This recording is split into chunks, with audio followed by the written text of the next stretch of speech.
The following is a special presentation of Tony Curry Radio.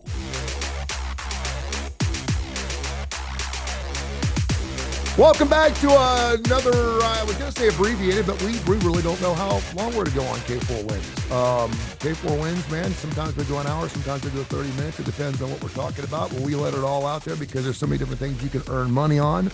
We're just getting done with a Super Bowl and a super season for K4Wins. You got the numbers in front of you? Because I don't like tooting our own horns. But if we've got a service here and people are, wanting to pay for picks and getting ready for March Madness, which is right around the corner, people need to know how we're doing on our numbers. But just give me some brief numbers on some stuff that people, perhaps gamblers, would like to be hearing. I mean, yesterday we were 5-2-1. It was all college basketball. Sunday we were 4-1. How about Saturday? We had 2 college baseball games that we gave out, minus 4.5 runs on both. Both teams won by over 10 runs. Nice. You can do minus 4.5 runs. I didn't even know you could do that. Yeah. So in college baseball, that is one of the stats that's out there a lot. That line is out there a ton. Minus 4.5. Minus 4.5. That's it's just one of the big things because you get so many, especially early in the season, and your midweek games are upper echelon teams versus crap. Yeah. And it's a great thing if you ever can look and you look at it enough and you get a good pitching matchup from one of the weaker teams, because so many people don't realize that pitching, how actually important it is. This weekend, Tennessee beat Nicholls State on Saturday, 5-1 in their second game. The first game Saturday was a doubleheader, but their second game. Well, the kid from Nicholls State was a stud pitcher, and he only gave up 3 runs in, I think, 6 innings, but then they gave up the other 2. The pitching matchup favored Nicholls, but Tennessee's bats just took over. They won 5-1, but they didn't cover a 4.5. Yep. We didn't have that. I actually personally played Nicholls State plus the 4.5 and was very relieved when Tennessee didn't have to bat late and it sat on 4. But those are some easy things to look at and do. Same thing as we get into Major League Baseball season, looking at pitching matchups. One of the things we talked about last year on this show in depth was teams and their batting average against left-handed pitchers. Yeah, you brought that up. Yeah, that was interesting. And how the Dodgers and the San Francisco Giants last year were 2 of the worst teams against left-handed pitching. And those were the games, especially when the Dodgers, and they're going to do it this year too with their $8.7 billion payroll. I made that number up, but it's probably pretty close. They're going to have games, and getting the teams they're playing plus 300, or if you can get plus 1.5 or 2.5 runs with plus money against some teams that once you see how they hit and don't hit, it's a great thing to come across. But for the year, we're 172 and 112 with 3 pushes, so just right at 61%. So not too shabby. We've been 64 to 66% over the last 2 years, and we're going to creep up to that again. Yesterday, I know how much you love these things, but yesterday we won again with one of those teams you wouldn't think about. 2:00 game, early game yesterday with East Texas A&M minus 2.5, and they won by 17. There you go. So some of those games that we really loved and jump on, and there's a ton of value in the smaller games. Like tonight, you've got Michigan and Purdue. By the way, I used to be a sucker for those games, man. If I was ever paying for a service, and I'd see like an East Tennessee, blah, blah, blah, blah, blah. I always felt like someone had to have some inside information. Unfortunately, I would bet a lot bigger on those smaller games, and that's the dumbest thing in the world to do, because you should be gambling on the things you know most about. But when you're paying for service, you assume they do, like we do. We know what we're talking about, and so that actually came in. But normally those games would come back to bite me in the ass. Let me tell you about one of the worst beats I've ever seen, and one of the things that makes me think everything in sports is fixed. And you can go off on their conspiracy theories and tangents all you want. I apologize if my voice is a little bit gone. I think I have the flu. Hadn't been to the doctor yet. Last night, McNeese State at Northwestern State. McNeese is a 14-point favorite. They have a 14-point lead at halftime. We had minus 6.5 first half. That covered easily. They're up 14 at halftime. They're up 29 with 7 minutes left to go in the game. They won by 11. And what's the line? 14. Oh, my gosh. They went 7.5 minutes without a basket. They went 8 straight trips without shooting the ball. Oh, wow. They had 3 offensive fouls. I was watching the game. 3 offensive fouls that were not fouls. 2 times, Tony, the guards just dribbled out the shot clock and did not shoot. And the announcers are like, what is going on? That's just bad coaching, man. Because, I mean, that's where you need to have your second, third string guys in there, letting them run. You got to be running the game, man. You got to be running the game. I mean, now, if there's 3 minutes left, the coach for North Texas is known for this. Like, he'll start sitting on the ball. If he's up by 20, he starts sitting on the ball with 7 minutes left. That's his mark, 7 minutes. And you want to talk about boring-ass basketball. I was sitting them down there at Bartow Arena, and they had UAB down like 16 one time, and it's 7 minutes they're holding onto the ball and not shooting. And it was taking me back to the 70s where we had 16-11 games. I hate that. Hey, in college football, I will tell you right now, that is what Josh Heupel has started doing the last 2 years. One of the reasons why Tennessee jumps up and is pounding people in the first quarter, in the first half. In the second half, they come out and they, instead of getting up to the ball, going quick, doing all that, they sit on it for 30 seconds, walk up to the line, and hand the ball off over, the left tackle. And I can't stand it. One of the greatest bets the last 2 years has been Tennessee first quarter, first half, and then bet against Tennessee in the second half because of that reason. One of the things that Nate Oates is known for is he doesn't slow down. No. If Alabama's up, they keep hammering it. They push you. They're shooting threes. They're going after it. That's come to bite him in the ass a couple of times too. Sometimes I wish he would sit on it just a little bit and not shoot with 25 seconds left on the clock when you're up by 10 with 10 minutes left. Real quick, minus the 4.5 on the college baseball game. What's the juice on a game like that? 110. Really? You're minus 10. I mean, that's the great thing about it is it gets you up there and the juice is not generally high. If it's going to go above, and I have seen them 120, 130, 140. If it gets above 150, they just take it off. And the great thing is those games, there's not a money line on those games.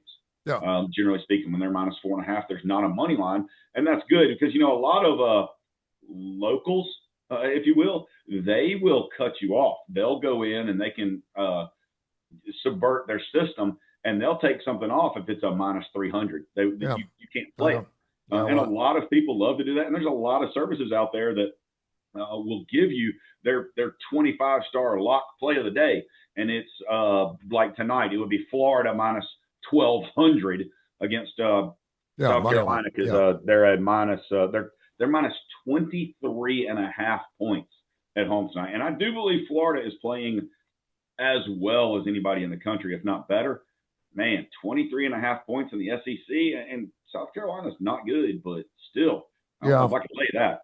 Right now, let's go to some basketball here. The latest bracketologist came out. Michigan, the number 1 overall in the bracket right now. Duke, Arizona, and UConn are your 4 number 1s. You got 10 teams now in the Big Ten and 10 teams in the SEC, 8 in both of the Big 12 and the ACC. It's good to see ACC playing something decent in at least college basketball. I know my boy Clemson, he saw the Duke game this past week, and it was just, I didn't think they were going to win it, Cameron, by any stretch. They were catching 12, and Duke's defense is really, really good. And they're known to be good. Don't get me wrong; they're always pretty good. It's nothing to see a 75-55 game for Duke, but this may be historically good Duke defensive team. So we were talking about the other day, Coach K. Who? I mean, that's how good they are right now. They're playing out of their brains. Looking at some of the SEC teams, I want to go through. Texas is a 9 seed. Alabama's crept up to a 4 seed, which I think is interesting. Vanderbilt's also a 4 seed. Your Tennessee Volunteers are a 6 seed. North Carolina, just got a friend of mine out there is a Baby Blue fan. They're number 6. That was a great win against Duke they had a couple weeks ago.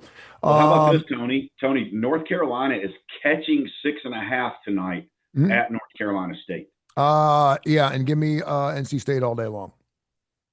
You like that, huh? You like NC State? I mean, it's the smelly fish all day long. I would love North Carolina minus 6.5. I'd take North Carolina. I'd put my mortgage on North. That's why I'm taking NC State. No. North Carolina's getting 6.5. NC State's favored by 6.5. I know that's that. I know that's what I'm saying. I mean, that's what. Why?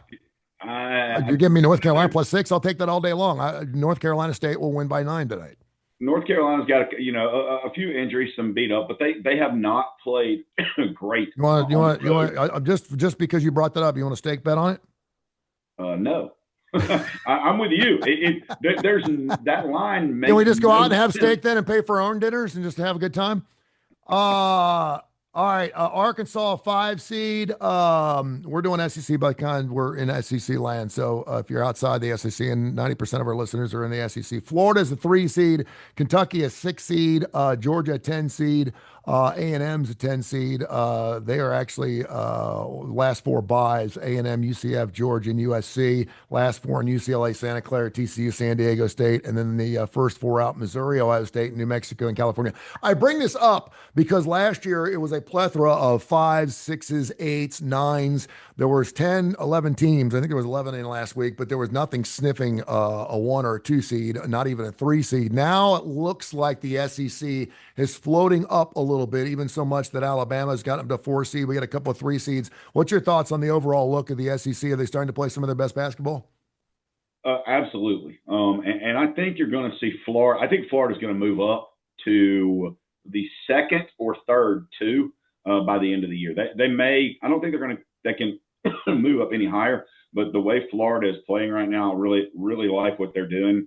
Arkansas is probably going to drop a little bit because they play at Alabama tomorrow. Alabama has plenty of opportunities to move up as well. But I mean, let's look at it. I mean, I know you've got the projections right there in front of you. So UConn is looking at maybe a 1 seed, but if they get the 1 seed where they are, they're going to have Houston as the 2 seed. I was looking at that earlier. And then they would have to play Houston in the Elite 8 in Houston. That's tough. 1 seed versus 2 seed. That's just crazy. If I'm UConn, I figure out a way to lose that game. But, Vanderbilt and Missouri being the last one out right now. Well, guess who Missouri plays tomorrow? Vandy. So they have that opportunity. Is that tomorrow or today? I think it's today. So Missouri is going to have their opportunities to get back in. But I don't like the way they're playing. I can't remember if Georgia. Did you say Georgia is still in it? Yeah, Georgia's still in their 10 seed. I don't see it. Georgia is. They're actually one of the last 4 buys. So I mean, they're right there on the cusp. Georgia plays well at home. They do not play well on the road, in my opinion. I think Georgia is going to fall out, and they're going to go into the SEC tournament probably needing 2, if not 3 wins to get in the NCAA tournament. Now, since it's only 68 and it's not 188,000 like some people want the NCAA tournament to do and get bigger. That's going to be really interesting too, because when they expand that, it's going to be interesting to see, because I mean, the AAC is having their basketball tournament here. I love basketball tournaments. If it's the Midwestern, I don't care what it is. I will go watch a basketball tournament from start to finish. I get the brackets out. I don't even know who's playing. To be Illinois State, I don't care. I just love watching college tournaments because it's so doggone. You're just playing so many games in a short period of time. But for example, the AAC this year, they're only taking 10 of their top 18 teams to play in their tournament.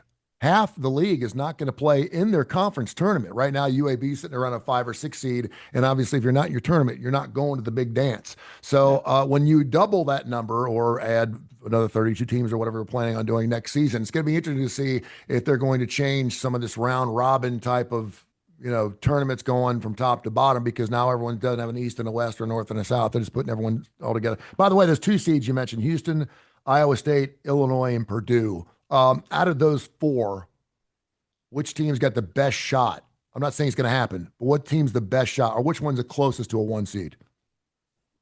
Houston? You mean the team that lost to Iowa State last night?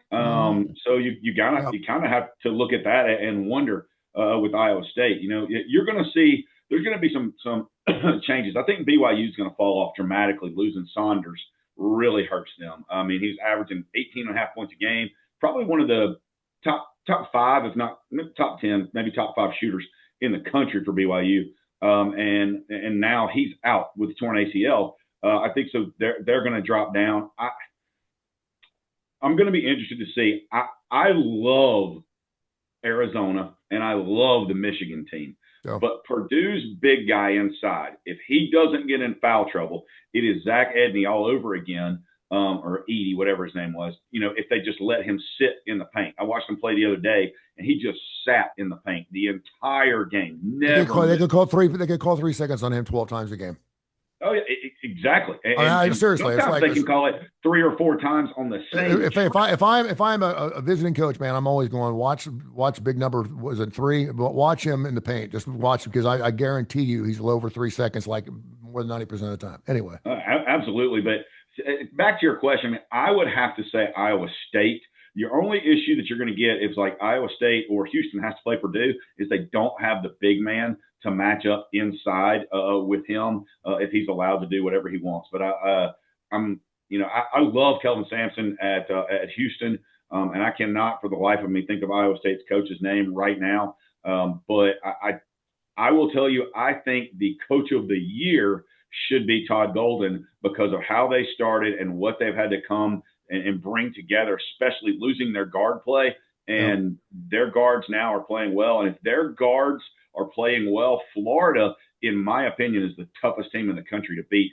And as a Tennessee fan, that hurts me deeply to say out loud. Yeah, Cyclones, it's funny because every time I look up at the TV, I think I see an Iowa State score. Isn't it weird? I mean, every time I turn, they're 23-3. They've lost to Kansas. They lost by 21 to Kansas. They lost to Cincinnati by 9, which was just kind of a weird game. And, of course, they rolled off a bunch of games. They lost back-to-back games, and then they lost to TCU by 7, and that game was on the road. So, again, night in, night out, you watch NC State beat North Carolina tonight. I got a good friend of mine, by the way, who is going to be at that game tonight. He has got a North Carolina baby blue room in his house, in his $8 million home. And he loves himself some North Carolina. So I hope he actually sees a winter chicken dinner. That's at NC State, too. So they're going to be going down Tobacco Road, and hopefully they'll be checking out some Duke game stuff, but they're going to be there all night. So I hope he has a wonderful and safe time. Here's one for you, Tony. I got to throw this in before you get off because you're talking about Homer. So, excuse me, Villanova at your Musketeers tonight. Villanova opened at 6.5. It's all the way down to 4.5. Give me Villanova. Let me tell you something, man. Villanova has been the burr under Xavier Saddle's ass for like the last 7 years. When Xavier's great, they lose to Villanova. When Xavier sucks, they lose to Villanova. They lose to Villanova over, and I don't know what it is. But yeah, is that Villanova?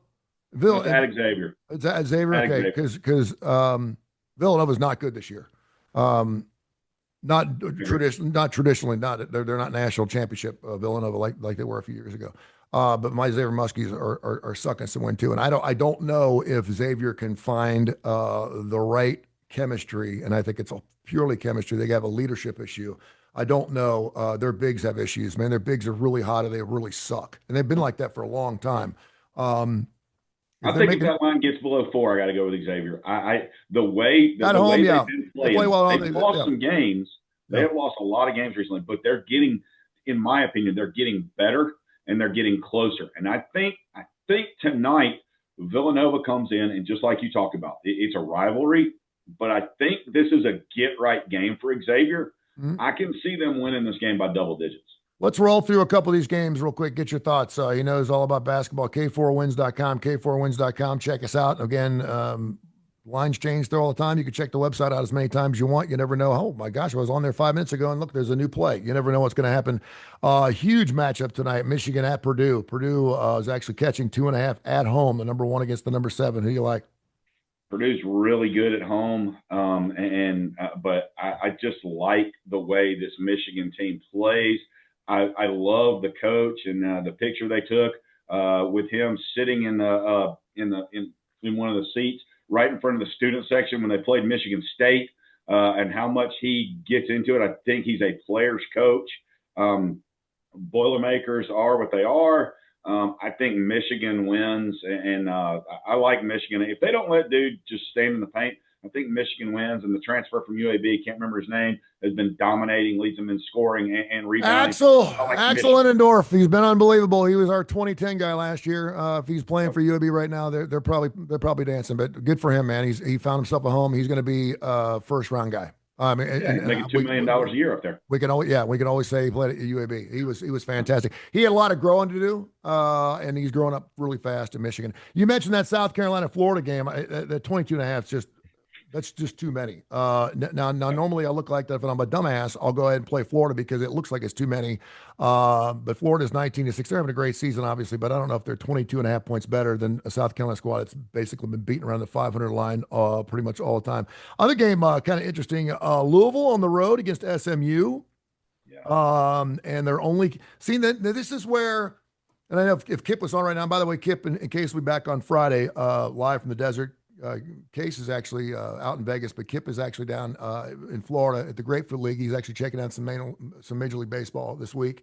But for people that don't understand, first of all, someone will go, well, wait a minute. The number 2 team in the land is on the road against a team that's not ranked at all, and they're only favored by 2.5. And that looks like the dumbest, stupidest, easiest bet in the world. And you sit there and try to explain to them, it doesn't matter whether they're number 2 in the land or number 10 in the land. It doesn't matter. Here's a prime example. We call them smelly fishes. Louisville sitting there at 19-6, 20th version in the country, and they're only giving up 3.5 on the road at SMU. That should tell you how difficult it is in conference play to win on the road, even at 3.5. Absolutely. I mean, SMU at home in this situation, it looks, like you said, if somebody's just a casual bettor or not paying attention, they just jump on Louisville early here. And I'm not saying Louisville can't win this game by 10, but they can also lose this game by 10 because it is a conference game on the road, and there is college basketball. It is true, and especially if if you sell a lot of tickets. College basketball, in my opinion, it is harder to win on the road in college basketball than it is in college football. I agree with you. And I didn't think it was like that because you're on the same court. It's the same, and coaches will tell you this. The basket's the same height. The court's the same length. It's the same width. Everything's the same. I always think it's really interesting when you get into March Madness, when you start playing these major domes where you have like 40 or 50,000 seats, and everyone talks about the basket and the depth perception of how shooting. These guys are obviously really good at what they do. That should not play into it, but fortunately or unfortunately, depending how you look at it, it certainly plays into it. Here's another one, Tony. Yeah. I'm probably sorry for interrupting. Miami of Ohio, undefeated this year, still ranked 23rd. They're at UMass, and they're only giving up 3. Yeah. And you and I jumped on that Buffalo game earlier this year, and it was 4, and Buffalo actually got inside the number. And again, that's one of those games where if they had blown out Buffalo by 10, then that dumbass is like, I told you they were so much better. I'm like, okay, dude, bet that 10 times, and I promise you're going to come back with your tail between your legs 7 to 10 times.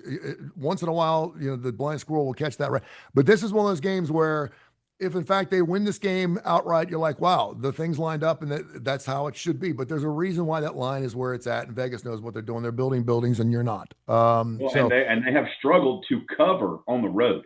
If you look at their against the spread record, their close games, their scares have come on the road. Yeah. So, but at the same time, you look back at that and you say, okay, well, their scares have come on the road. So good teams find ways to win when things are not going their way and find ways to win on the road. So you have to give them props, even though it's Miami of Ohio and they play in one of the worst conferences around. You still, it's hard to show up and win 25 games in a row against air.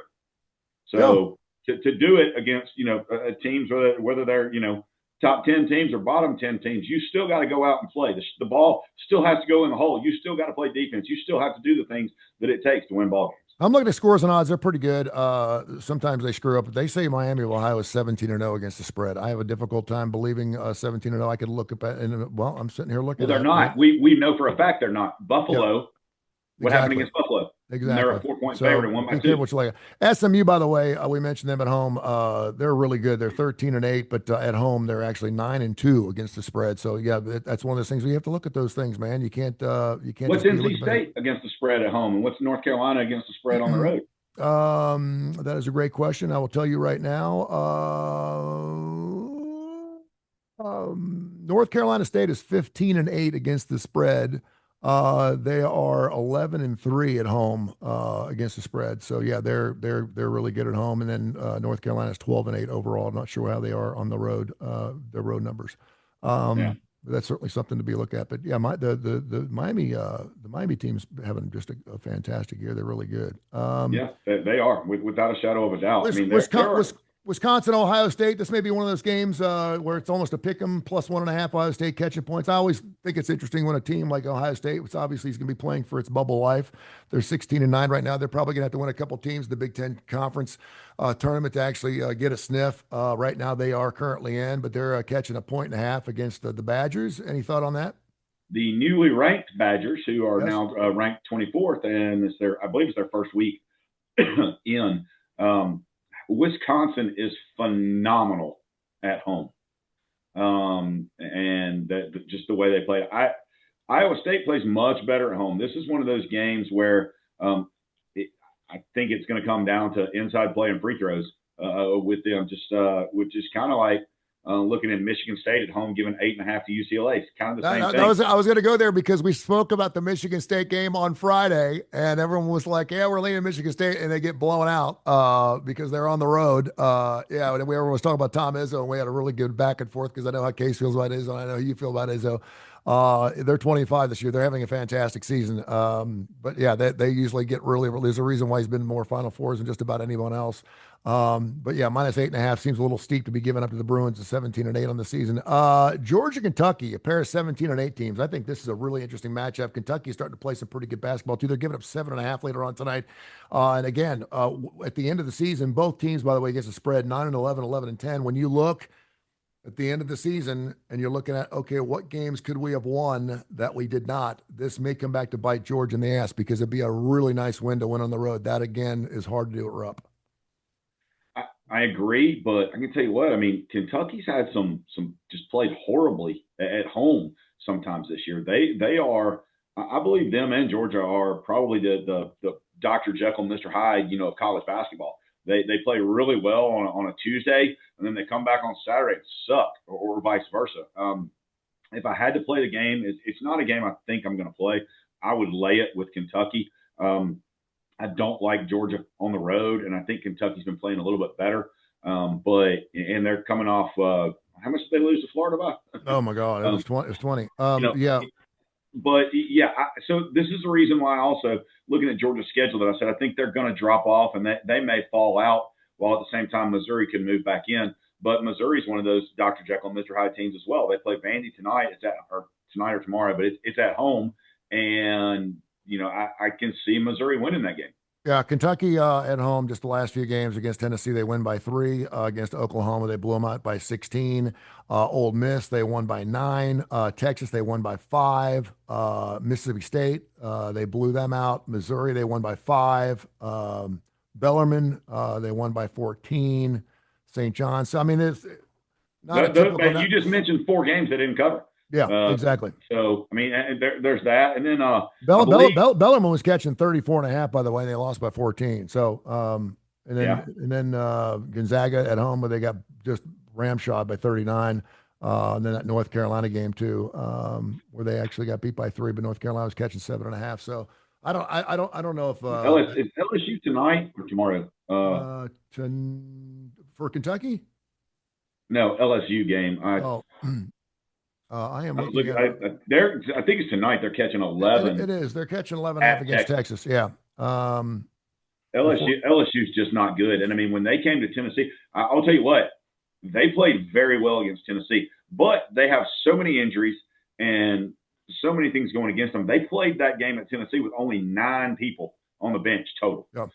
And we're in foul trouble throughout and stuck it close. So the 11 is difficult, but at the same time, I mean, if you're going to play that game, you've got to lay it with Texas, who's been playing better at home. They've run up against some of the better competition in the SEC here recently. Is one of the reasons why I think that their record is not what I thought it could be. Yeah, really, that's about it. I mean, the late game tonight, Texas Tech and Arizona State. Tech's 13th in the country. They're giving up 8.5 on the road. That's another one of those. If you're sitting around and you have to play it, or you just want to play it, tell me you wouldn't take Arizona State and the Sun Devils plus the 8.5 at home against a Texas Tech, a late game. It's a 10 o'clock tip.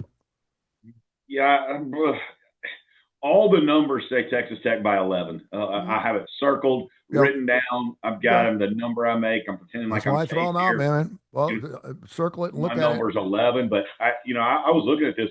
Some of the games that I really love that we've talked about, I like more of the team totals and the totals in these games. I've already got 4 team totals and 3 game totals that they're not posted for us. I'm waiting on some input from the other 3Ks and to see what we're going to do. But I love some of those, and that's one of those games right there. So Arizona State's team total is 72. Texas's is 80. Texas Tech to win, they got to put up 80 in that game. So the total is 152. Texas Tech, everybody thinks they're a defensive team, just like Iowa State, just like Houston. But when Texas Tech and Houston, played, they had 190 points scored between the two of them in regulation. Texas Tech gets over 80. I think they cover easily if they get the game into the 80s. Texas Tech has scored over 80 points only once in the last 9 games on the road. Against Houston, right? Was no, that at home or? No, period. They scored 78 against Arizona on the road. They scored 70 against West Virginia on the road. They scored 80 against UCF, was the push. They get 92 against Baylor. That was the only game they went over. Colorado, they only scored 73, 65 against Houston. They scored 101 against North Carolina. But yeah, one of the last 8 games. So sorry, not 9. One of the last 8 games they've gone over 80 points. That may be something. They're offensively, they're a different team at home, and that's the reason. Which a lot of teams in college basketball are. They just it's always really hard for me, Kai, to bet over team totals when they're on the road. I just feel like if you're going to bluster it and you're going to get one of those games where you have 53 points at halftime and the over under 72. Chances are that's more likely going to happen on your home floor than it is on the road. You just don't see blowouts of that magnitude on the road where you're blistering. Now, you may go over the total, but you just don't see it blister over like that. Absolutely. It is difficult to lay, and one of the things to look at, I don't care who you are or who you're playing, anything over, in my opinion, the magic number, because it is right at 3 possessions, the very lowest you can get for 3 possessions. Anything over 7 laying on the road becomes difficult because teams play more and don't give up in those last 2 minutes like they do when they're on the road versus at home. Even some of the I saw one the other day, I think the line was 8.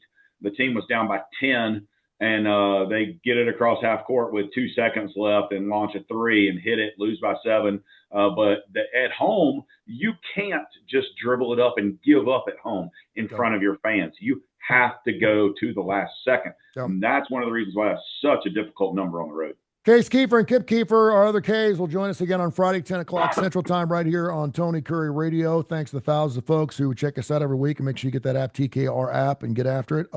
We've got some fantastic shows we do on Tony Curry Radio around the clock, 18 different shows, including K4Wins. And, of course, you can also watch us on television, the starting lineup again this Saturday morning from 10:30, 11 o'clock with the cast of idiots, including the legend.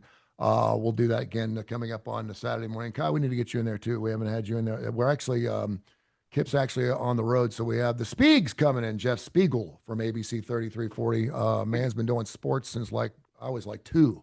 I think he's older than I am. I can't believe he's still there. He's like a weekend at Bernie's, dude. He's got this. There ain't no way he's older than you, Tony. No way. He got to be, dude. When I got here, he was doing sports at ABC, wasn't he? He'd been there for a while. But he's great. He's great. I love him. I didn't think he was that old. I mean, you're old as dirt. Whatever, dude. Hey, to be 60, you're still kicking it, looking good. I'm trying, man. I'm trying. God willing. All right, I'm gonna let you fly. You got anything else you want to add real quick before we let you go? No, just check us out at K4Wins.com. We are going to be rolling this week. Lots of great games, and be looking on this weekend. We will have at least 3 college baseball plays, and I'm looking forward to it. I don't think it'll be this coming Friday. It'll probably be another 2 weeks to have a really, really, really long discussion on a Friday before we get into college basketball about baseball futures, Major League Baseball. This is the greatest park in America right here on my hat, on my shirt, on my pullover. That's right, Fenway Park, baby. Yeah, you took the team total over, did you? I did. I still haven't decided whether I'm going to mess with. I was sitting there. Pardon me. I was sitting here looking at the SEC baseball tournament, which is always one of my favorite things to do. Well, they have not updated squat on their website. That doesn't surprise me. They generally update it like the 4 days before. Yeah. I'm tell you what, the SEC tournament, and I can't believe I'm saying this, but the SEC softball tournament is going to be incredible. They have 7 of the top 10 teams in the country in girls softball. I mean, what else would it be in the SEC? And the baseball tournament is going to be incredible also, because I don't think anybody is going to pack a place out with ranked top 25 teams like the SEC baseball tournament will do yet again. Bases are too short, and I hate the slap hit. I do too, but I tell you what, hey, I don't like the way the SEC has moved their tournament too. I understand, and you're going to get all 16 teams like you were talking about with the AAC dropping teams out. I hate it, and I understand getting your 16 teams in, but now that it's just a single elimination tournament all the way through, it kind of sucks. Yeah, it kind of does. All right, dude, we'll catch up on Friday. Thank you, man. All right, have a good one.